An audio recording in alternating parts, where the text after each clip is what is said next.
Հավատքից հավատք, հունվարի 12, մեր միակ հույսը Հիսուսն է։ Սրա համար իմ սիրտը ուրախ եղավ և լեզուս ցնծաց, և իմ մարմինն էլ հույսով կբնակվի, որովհետև իմ անձը չես թողնի դժոխքում և ոչ էլ քո սուրբին ապականություն տեսնել կտաս։ Գործք Առաքելոց 2:26 և 27։ 21 տարի առաջ Աստված մի այնպիսի բան ասաց ինձ, որը ընդմիշտ իր հետքը կթողնի իմ ծառայության վրա։ Միակ հույսը, որ մարդը աշխարհի ցանկացած ծայրում ունի, Հիսուս Քրիստոսի հանդեպ հավատքն է։ Այսօր մեր շուրջը կատարվող բաների լույսի ներքո այս խոսքի ճշմարտացիությունն առավել ակնհայտ է, քան երբևէ։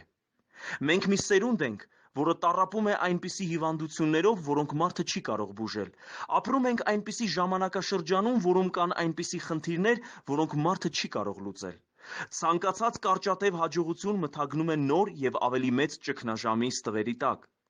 Շատ հաճախ դրանք վերաբերում են ինչպես անհավատներին, այնպես էլ հավատացյալներին։ Այդպես չպետք է լիներ, բայց դա փաստ է։ Հավատացյալները զոհ են դառնում նույն այն հիվանդություններին, որոնք կործանում են աշխարհի մյուս մարդկանց։ Նրանց տանջում են նույն խնդիրները։ Շատերն ապրում են առանց հույսի, ինչպես աշխարհի մյուս մարդիկ։ Ինչու՞։ Միակ հույսը, որ ցանկացած մարդ ունի, Հիսուս Քրիստոսի հանդեպ հավատքն է։ Իսկ քրիստոնյաներից շատերը չգիտեն, թե ինչ է նշանակում ապրել հավատքով։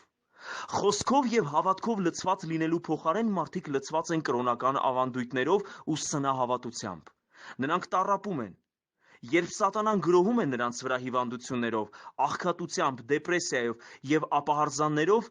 անզորի պես մի կողմ են քաշվում, մինչև որ կործանվում են։ Նրանք պարզապես չգիտեն, թե ինչ պետք է անեն։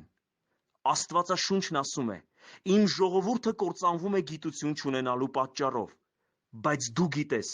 քո ապավենը Հիսուսն է։ Վստահիր նրան։